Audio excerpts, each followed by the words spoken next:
First of all, I can't thank you enough, Senator Page and Senator Paul, for hosting this very important hearing. As you know, not only do I appreciate the opportunity to participate, but this is very clearly my first hearing as a senator. And it could not be on a more important issue to the people of my state.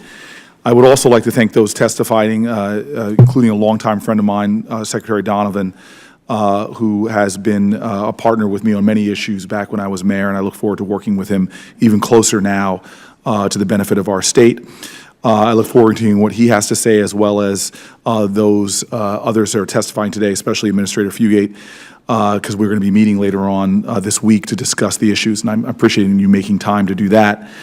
In the aftermath of Hurricane Sandy, many of the people in this room played such critical roles, holding multiple hearings and advocating for a robust federal response to ensure that New Jersey, New York, and all those states affected had the resources and support they needed. On behalf of the people of New Jersey, I thank everyone for their leadership and for your recognition that much urgent work had to be done. I want to especially acknowledge my senior senator, Senator Menendez. He is a true champion of our state, and in the storm, as a mayor who unfortunately had a significant impact and loss of life, he was truly a champion not only of the whole state, but of every community that was suffering. From day one, you were crisscrossing the state, Senator, surveying damaging and shepherding desperately needed federal resources to New Jersey. Now, there's no denying the progress we've made. Federal agencies have approved more than $5.67 billion in total federal assistance in the form of individual assistance grants, SBA, low-interest loans, national flood insurance program payments, and public assistance grants. In New Jersey, we are resilient, we're determined, and we are incredibly resourceful. Our famous boardwalks have once again welcomed families and tourists to the Jersey Shore.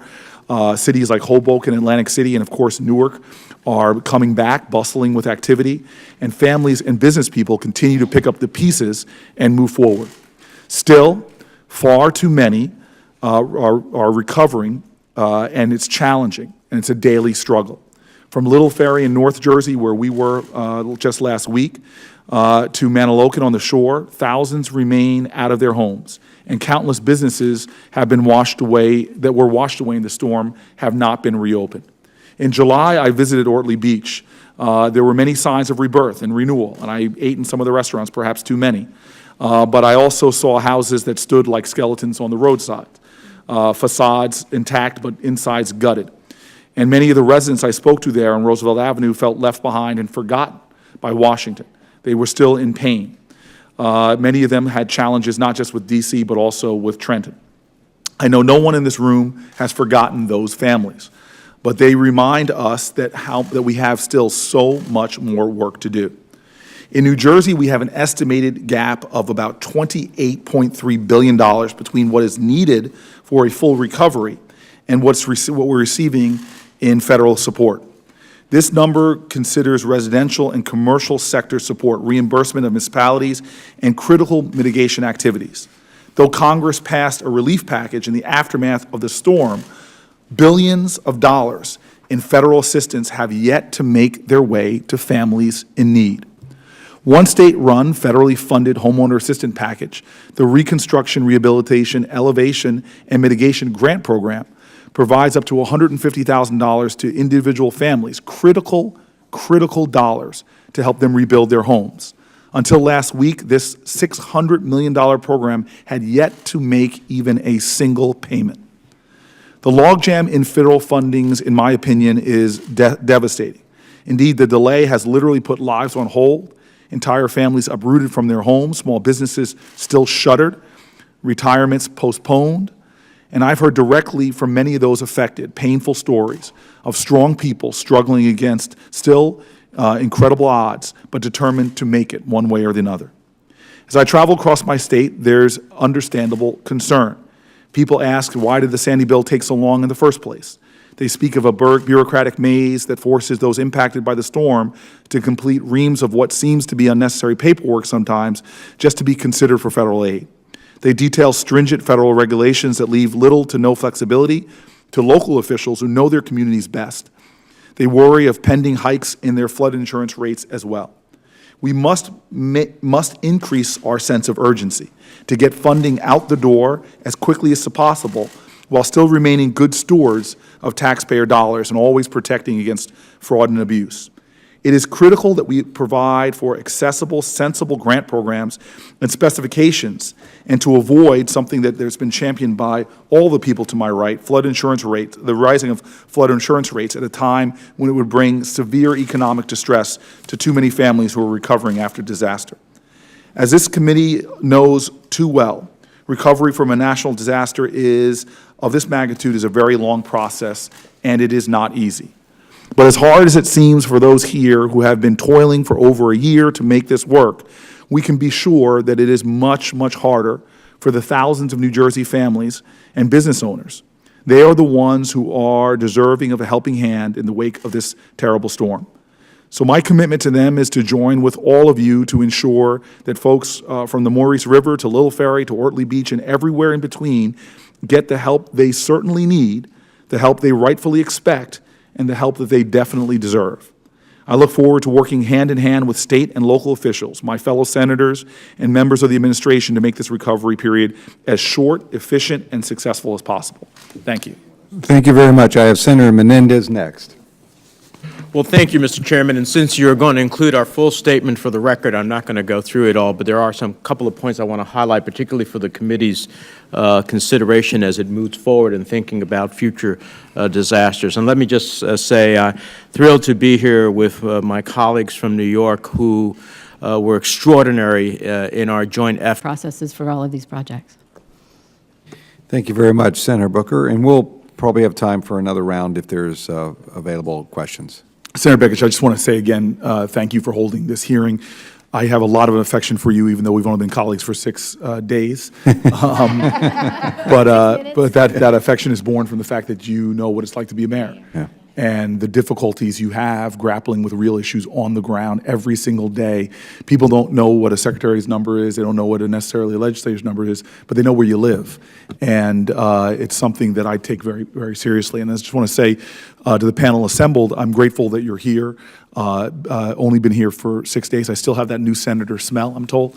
But I've had a chance to deal with the secretary on multiple occasions as mayor, and I think the Obama administration has many stars, and frankly, none of them shine brighter than you do.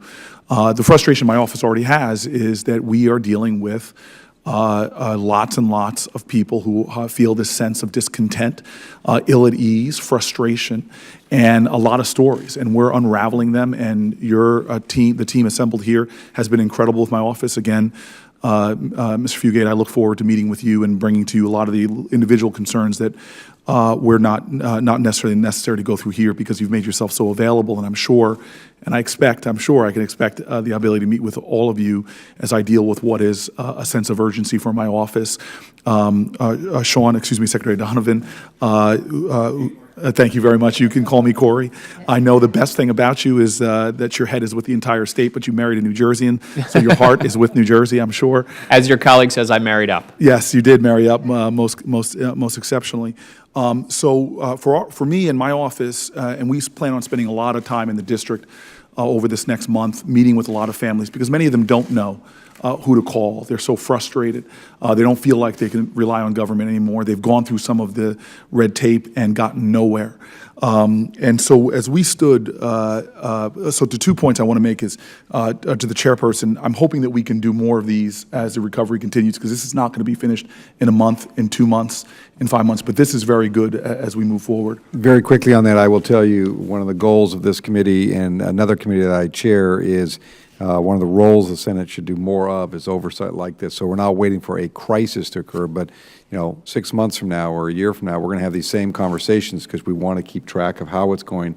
And if there's legislative and regulatory changes we need to make, we should be trying to do that in concert with what's going on. So absolutely, the idea is to have oversight and to work with agencies to improve what they're doing, but also make sure people on the ground are getting what they supposedly had thought they were getting. Right, and my hope is... And that shouldn't count against your time, what I just consumed, so... I appreciate telling that to the staff, who's ever the clock holder. The Senate is a generous institution, I'm finding. He is new. So the point for my team right now is that sense of urgency you get from being a mayor is a sense of urgency we're going to treat this problem with, because we have families in crisis. We have challenging counties on the western shore of New Jersey who really feel like they've been left out of this equation, who still feel like there's everything from debris still in bodies of water to houses still destroyed. And so my hope with everybody as we set up our internal benchmarks is that we'll be able to continue to touch base over a regular period of time to make sure that your professionals, your extraordinary professionals, are operating with that constant sense of urgency and driving your teams as hard as possible to meet the needs of the state of New Jersey. And so in the 90 seconds that I have remaining to my friend and again, a leader I've learned a lot from and have a lot of respect, when we stood together just about 2 weeks ago when I was still Senator-elect, we talked about the next tranche being released. And it was interesting, though, afterwards, I heard from the mayors assembled and some of their individual frustrations. And so my hope is, obviously, there's going to be a third tranche, and you've done a lot to expedite funding compared to what happened in previous. You brought it to a whole new level, but my concern is it still doesn't seem fast enough. And I'm wondering, Secretary Donovan, in a few seconds I have remaining, could you just talk generally about things you're doing to further expedite it and help me understand sort of your expectation on that third tranche, which is so critical? And Senator, thank you for your leadership in Newark as well. The city is much stronger, many families that would not have gotten help without your leadership. I know there is still pain there, but thank you for your leadership locally, and I know you're going to bring the same energy to the Senate as well. I think the problem with talking about these is this is blocking and tackling hundreds of small decisions that are made along the way. And so I could give you a list of 20 or 30 key changes that we've made that have made a difference. Just one example, there was some cruel irony that anyone who started rebuilding themselves wouldn't then be eligible for CDBG help. We changed that with urging from many of your colleagues so that now somebody can get reimbursed. That's just one small example. Historic preservation reviews in the environmental. We followed on with FEMA's good work, made a programmatic agreement that sped that up significantly. So there are hundreds of small things like that. I think that the areas where I would say big picture are most important, the insurance process, not just on flood insurance and having enough reviewers and other things in a very, very dense area like New York or New Jersey, but also getting homeowner policies aligned so that families can know. Often they get their insurance payment, then they can't even get access to it because their bank is there. And that's something that we've worked a lot on. I think that's critical. And then the environmental reviews. And the committee did something very important in giving us the authority when FEMA puts money into a project to just accept their environmental review. We don't have that authority for any other agency. It's something we think legislatively ought to be done. That's an example. We'd be happy to provide you a longer list. Okay. Thank you. Ed, Senator Schumer, and I'll get back. If you're able to stay, we'll give you another round here. But Senator Schumer? Thank you, Chairman. First question is to Assistant Secretary Darcy. I'm really worried about more bureaucracy getting in the way of doing FIMP, of doing Rockaway, of doing Fire Island. One of the problems we have is OMB. OMB, even though we gave the Secretary the authority to approve general reevaluation reports without extra review by OMB, they seem to be demanding review. I've called OMB. I've got one quick question, but take solace from the fact that this committee, as well as other ones that have jurisdictional oversight, will have other hearings in the future, because obviously this is probably one of the worst top two storms that's hit our country in the last century in terms of its impact, damage, and cost, and especially in our region, in the greater New Jersey region, which is one of the most productive in terms of our national GDP and important from arts, cultural perspective. This is obviously something of great concern, not just to our region, but to the country as a whole. So I'm glad and just want to again mark for the record my gratitude that everyone robustly shook their heads up and down about their willingness to meet with me directly and work in close conjunction with my office as we try to tackle these problems. The one thing I'll bring up, and I know again I'm looking forward to meeting with Mr. Fugate and be able to discuss this issue, but I guess I'm kind of confused. I know at the municipal level, things sometimes don't make sense, but this is the national level. I'm sure things are a lot more rational here in Washington. And so the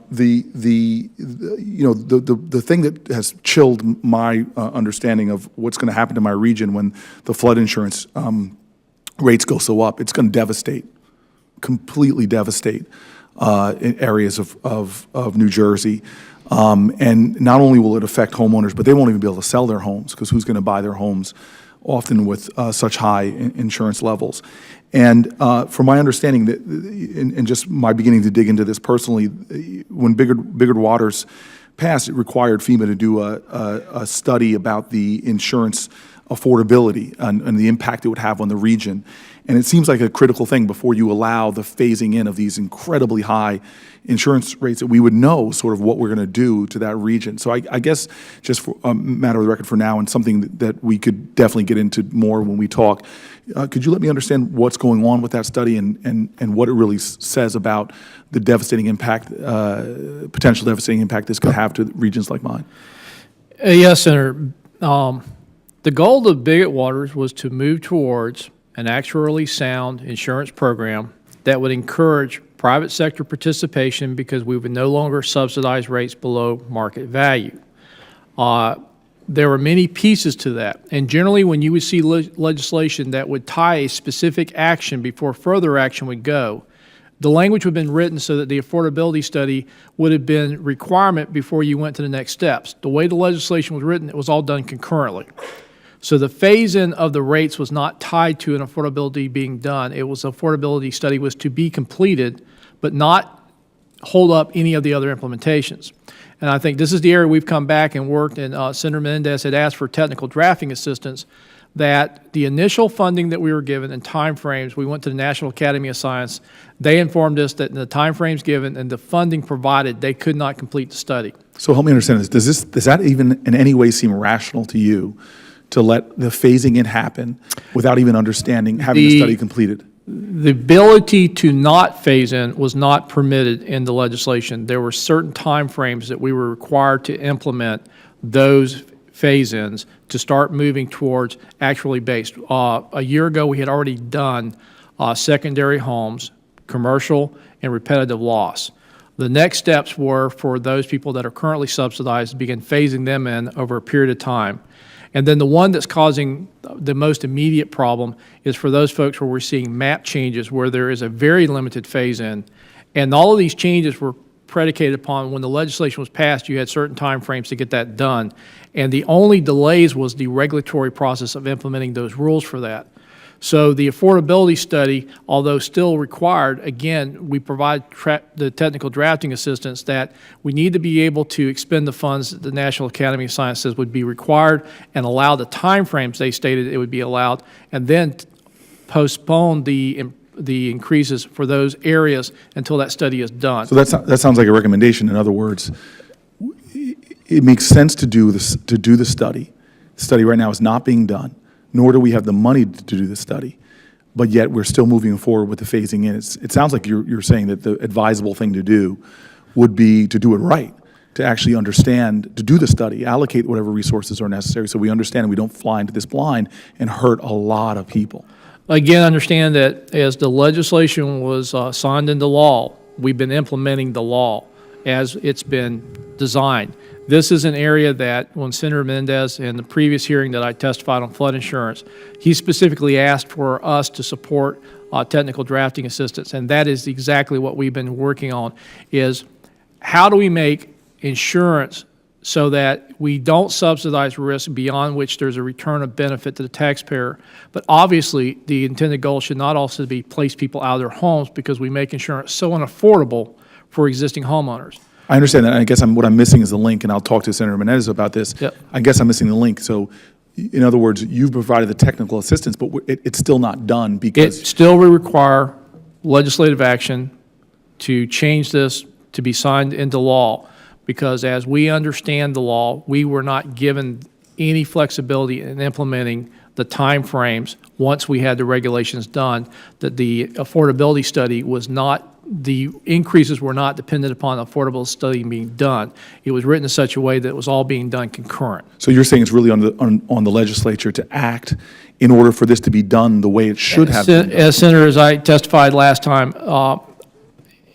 we have not found any way to delay those implementations without the assistance of Congress giving us the ability to suspend some of those increases until such time as an affordability study is done. So we're rushing forward with this, not knowing the impact it's going to have, not knowing if we've even struck the right balance. That, to me, just seems 1,000,000% wrong and damaging. Would you agree?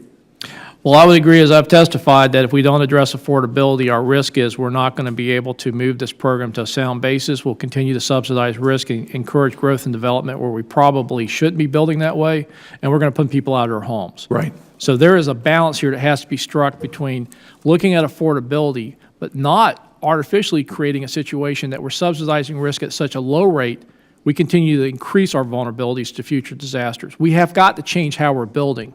But it should not be at the expense of people in their homes, forcing them out in the short run, but understand that long-term, we have got to look at how do we build in coastal communities in such a way that people's homes are not threatened every time we face a storm. And I agree with you, but the frustrating thing for me is you got to know before you go. And we're acting without having the knowledge base necessary to make sound decisions, and we could end up with a situation profoundly devastating. That's very, very frustrating.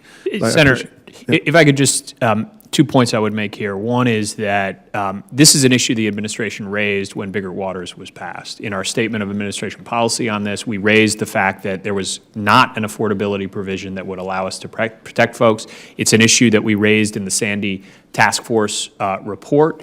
And I just want to echo Craig's point that this is something that we need to act on without undermining what is an important step forward in making the program something that doesn't encourage development in places that, and I think it's important we strike that balance. And I think even it's possible that we could get some authority to start doing this even before the affordability study is done, if we could work correctly with you to get the right legislation. I would agree with that, and I know that my colleagues from New York, as well as the chairman, probably would agree with that as well, so thank you.